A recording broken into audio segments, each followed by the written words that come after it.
이스라엘 백성들이요, 시내산에서 하나님의 계명을 받고 성막도 지었습니다. 그 기간이 거의 1년이었거든요. 11개월 열흘.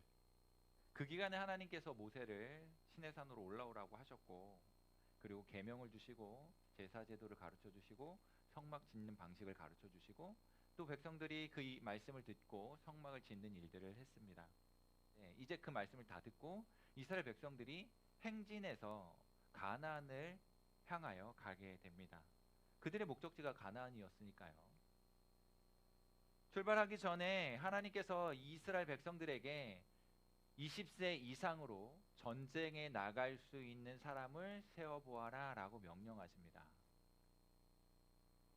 대신에 레위 자손들은 그 인구 조사의 숫자에 들지 않았어요. 왜냐하면 이들은 성막과 관련되어진 그 일들을 해야 했던 사람들이었고, 이동해 갈 때 성막을 운반하거나 성막의 기구를 운반하는 역할을 했었거든요. 그리고 이 일은 다른 사람이 할 수 없었어요. 레위 자손들이 해야만 했습니다. 이 성막은 이스라엘 백성의 중심에 자리 잡고 있었습니다. 다시 말하면 이스라엘 백성들은 성막을 중심으로 살아갔던 민족이라는 거예요. 그리고 내가 성막을 중심으로 아무 곳에나 터잡고 사는 게 아니고 하나님께서 정해 주신 자리를 지키고 거기에서 살아야만 했어요. 레위 지파는 성막의 주변에 레위 자손들이 먼저 자리를 잡고 가장 가까운 곳에요. 자리를 잡고 살았고 진을 쳤고요. 그 다음에 그 주변을 이 12개 지파가 동서남북으로 나뉘어서 3개의 지파씩 진을 치게 되거든요. 이들은 성막을 중심으로 살아갔습니다. 광야길을 행진해 갈 때도요, 마찬가지였어요. 그냥 막 가는 것이 아니고 순서가 정해져 있었어요. 제일 먼저 언약궤가 출발하고 어느 지파가 출발하고 그 다음에 성막의 그 기구들이 출발하고 뭐 이런 순서들을 따라서 지파의 순서를 따라서 광야길을 행진해 갔습니다.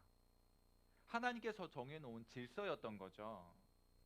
상번제를 아침과 저녁에 합니다. 진영을 치고 사방으로 진영을 치고 있었기 때문에 성막에서 연기가 피어오를 때 진영에서 나와가지고 성막을 향하여 보면 연기가 피어오르는 거예요. 아침에 피어오르는 연기를 보면서 아, 하나님은 살아계시고 우리와 함께 하시는구나 를 생각하면서 내가 오늘 거룩하게 구별된 삶을 살아야지 라고 마음에 다짐을 했을 것이고요. 저녁에 하루 일과를 마치고 또다시 연기가 피어오르는 것을 보면서 내가 오늘 하루 어떻게 살았는가를 돌아보고 반성하면서 잘못 살아온 것에 대한 회개도 하는 그런 기회가 되었을 것이 분명합니다. 그렇게 성막을 중심으로 이 백성들이 살았어요. 이것이요, 하나님의 질서 안에서 사는 것이었어요. 우리는 하나님의 질서 안에 있을 때 가장 안정적일 수 있습니다. 그리고 하나님의 질서 안에 있는 것이 가장 아름다운 것이고요. 그것이 가장 안전한 방법이에요. 하나님의 질서 안에 있을 때 보기 좋고 아름답고 안전하고 안정적인 삶을 살 수가 있는 거죠. 여러분이 하나님의 질서 안에서 살았으면 좋겠어요. 무엇보다 하나님이 이스라엘 진영 가운데 거하시고요, 그들을 돌봐주시고요, 뿐만 아니라 인도에 가시는 사실을 성막을 중심으로 살아가면서 깨닫게 되는 거예요. 하나님은 언제나 어디에서나 우리와 함께 하시는 분이시죠. 그런데도 불구하고 하나님께서 뭘 말씀하셨냐면 내가 여기서 너를 만나줄게 라고 약속하신 곳이 있는데요, 그곳을 일컬어서 우리는 성막이라고 이야기합니다.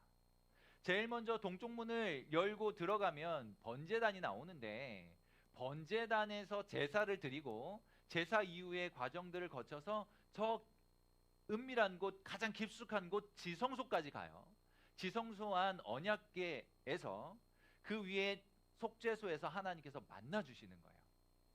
어느 곳에나 우리와 함께 하시지만 하나님께서 이 모세와 이스라엘 백성들에게 특별히 이 성막에서 내가 거주할 것이고 성막 안 지성소 속죄소 위에서 너희와 만나주겠다라고 약속해 주셨어요. 그렇게 진영을 갖추고 살다가 성막에서 구름이 떠오를 때가 있습니다. 그러면 성막 주변에 자리 잡고 살던 레위 자손들이요, 제일 먼저 성막을 거두기 시작하는 거예요. 그 안에 있는 기구들을 다 모읍니다. 그리고 하나님께서 정해준 방식으로 손에 들고 이동을 해요. 그 일을 레위 자손이 해야만 했어요. 그렇게 이동해가는 레위 자손의 뒤를 따라서, 더 정확하게 말하면 언약궤의 뒤를 따라서 이스라엘의 12지파가 순서를 따라 광야길을 행진해 가는 것이었어요. 오늘 말씀해 보니까요, 그렇게 진영에서 구름이 떠올랐고, 그리고 나서 이 백성들이 떠나갔는데 3일 길을 가거든요. 이 3일 길을 가는 동안 하나님의 언약궤가 앞서갔다라고 가르쳐 줍니다. 우리의 가는 모든 인생길 가운데 하나님의 언약궤가 앞서가는 거예요. 다시 말하면 하나님이 우리 앞에 가시는 거예요. 언약궤는 하나님의 말씀이고 정확히 예수 그리스도를 예표하는 것이라 말씀을 드렸는데, 바로 예수 그리스도, 하나님의 말씀이 우리의 인생길 앞서 가시면서 우리를 인도해 가신다는 거죠. 믿어지실 수 있기를 바랍니다.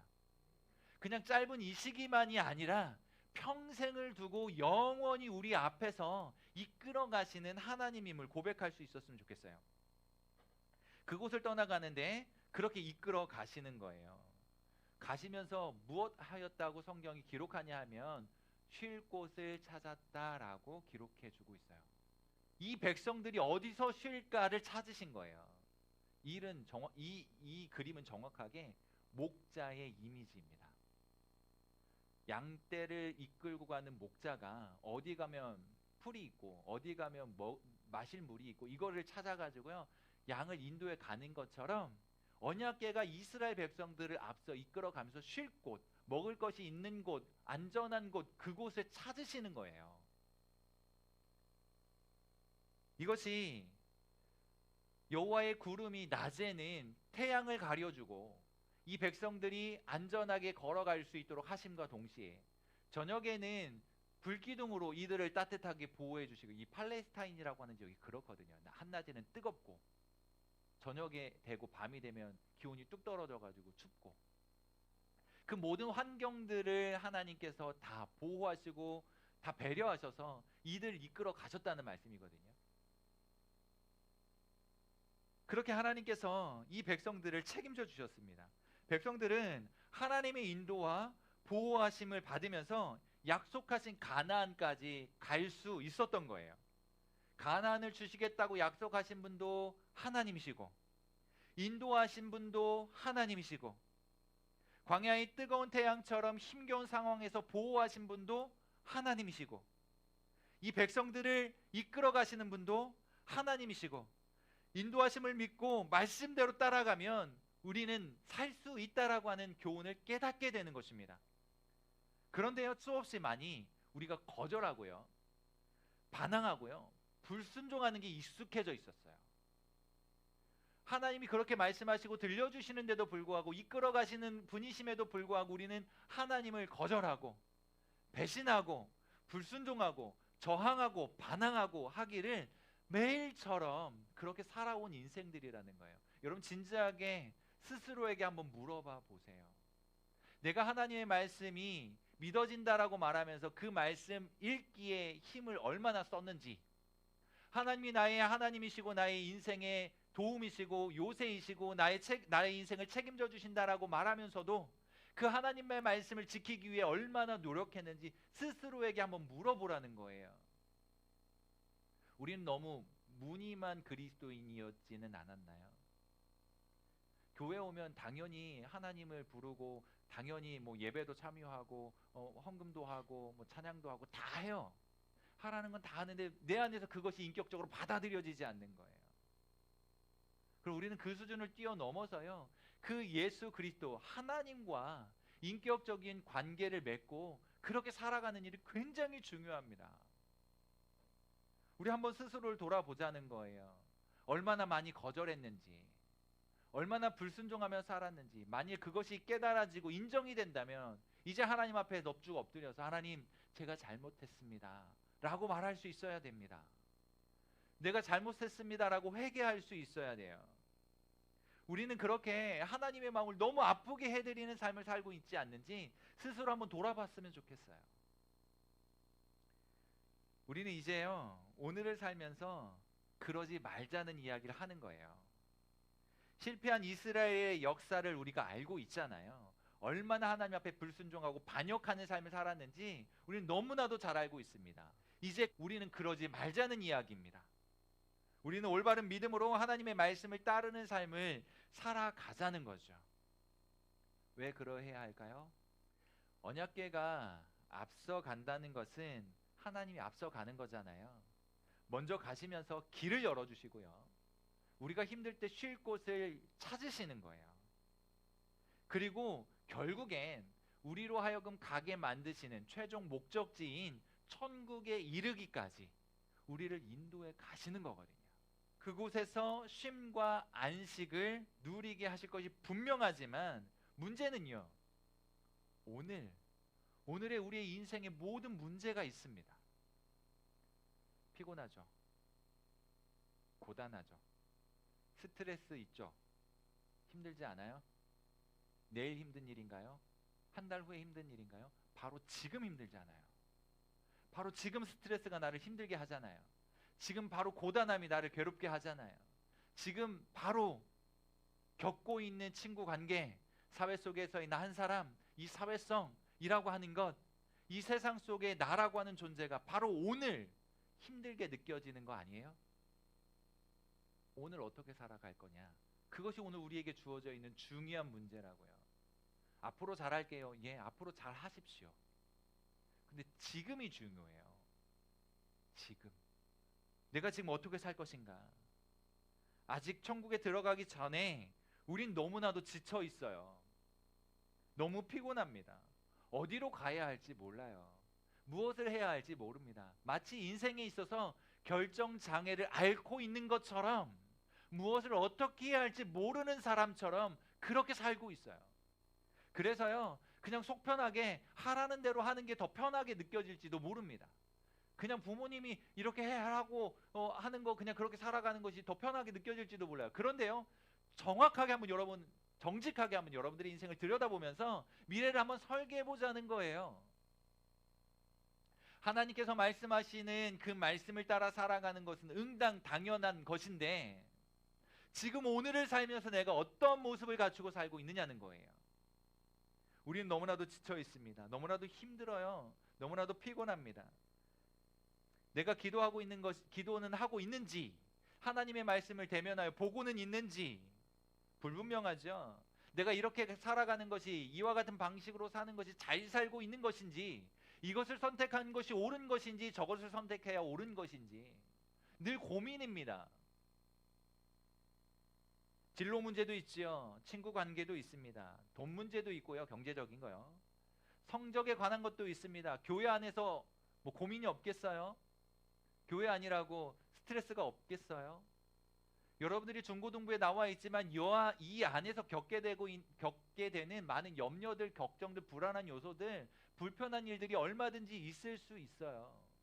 그게 우리가 살아가고 있는 이 시대, 현재 우리가 살고 있는 오늘이라고 하는 시간입니다. 어떻게 하시겠어요?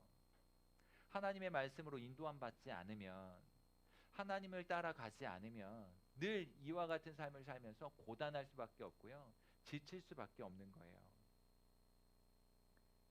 우리가 이런 인생을 살면서 왜 고단하고 불안한지 아세요? 정확히 내일 일이 어떤 일이 일어날지 모르기 때문에 불안한 것이고요, 다른 사람들을 의식하다 보니까요 불편한 거예요.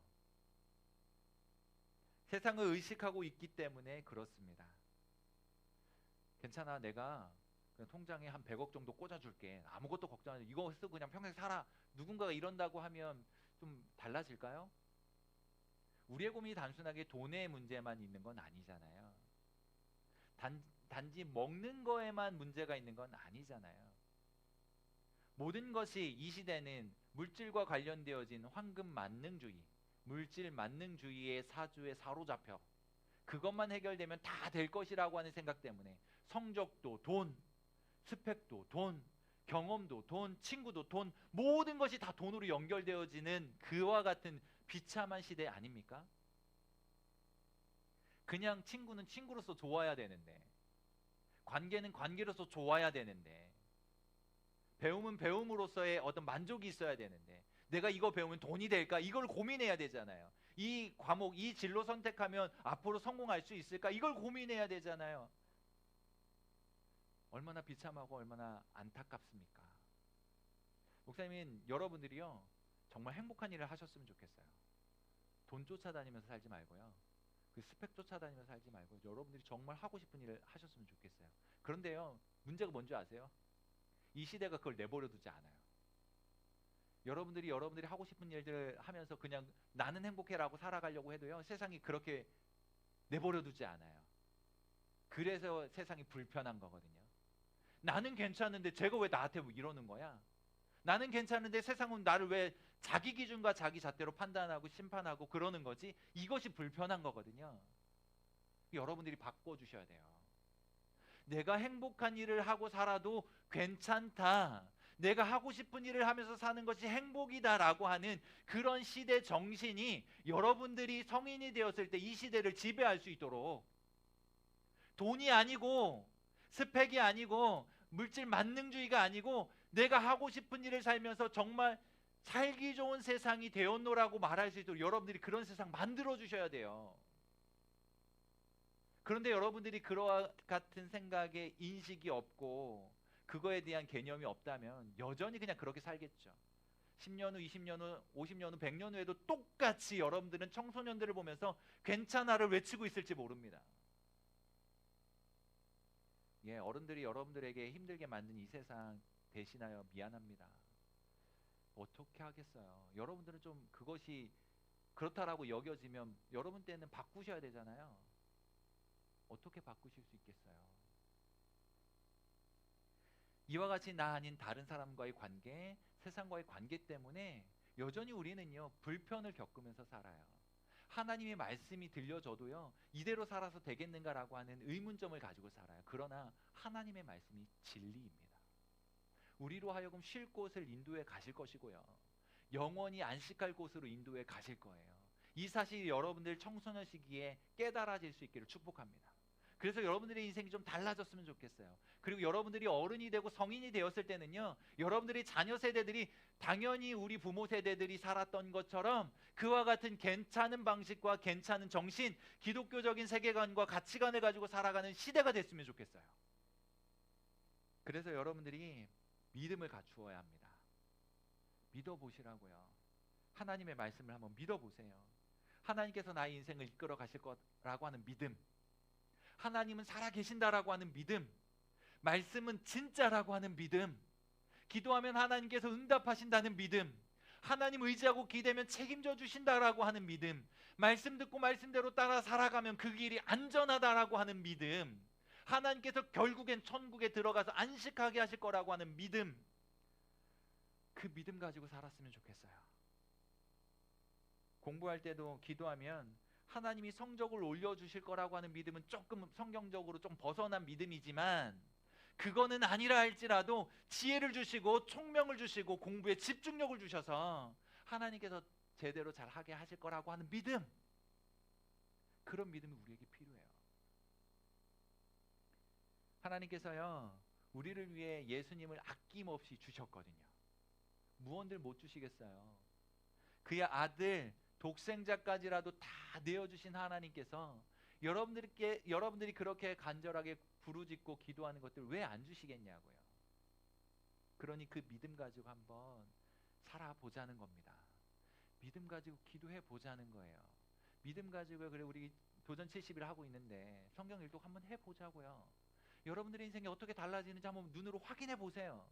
나하고는 상관없는 일이야, 시험 기간은 웬일이야, 그러지 말고 오히려 시험 기간에 시간 더 많잖아요.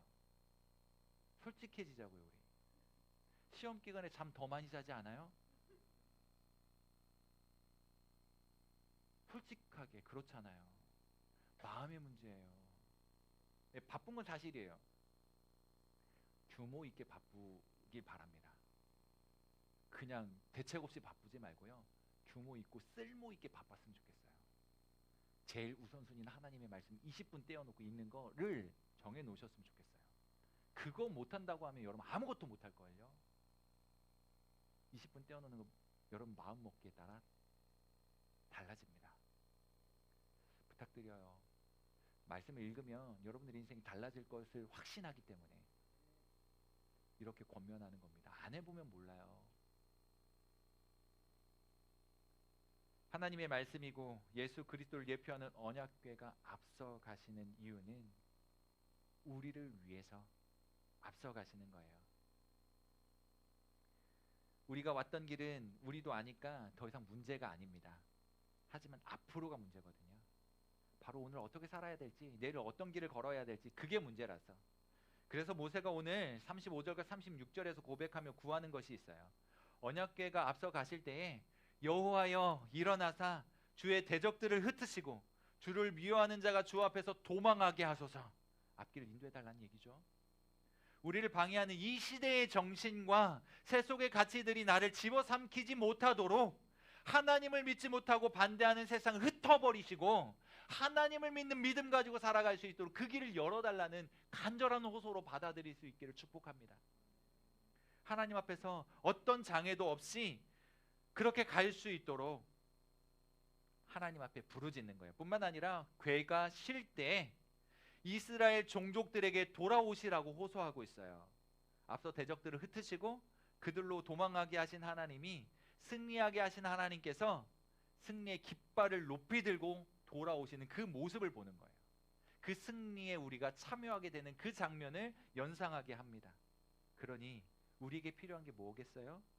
하나님을 향한 철저한 믿음, 그리고 그 믿음대로 순종하며 살아가는 것이 필요해요. 예수님께서 걸어가신 십자가의 길을 우리가 따라가는 거예요. 예수님께서 앞서가신 그 길을 가는 겁니다. 예수 십자가의 정신으로 이 세상에 진리의 말씀을 전하고 하나님의 영광을 드러내며 살아가는 그런 여러분들 되실 수 있기를 축복합니다. 그러려니 먼저 믿는 여러분들 되시기를 간절히 바랍니다.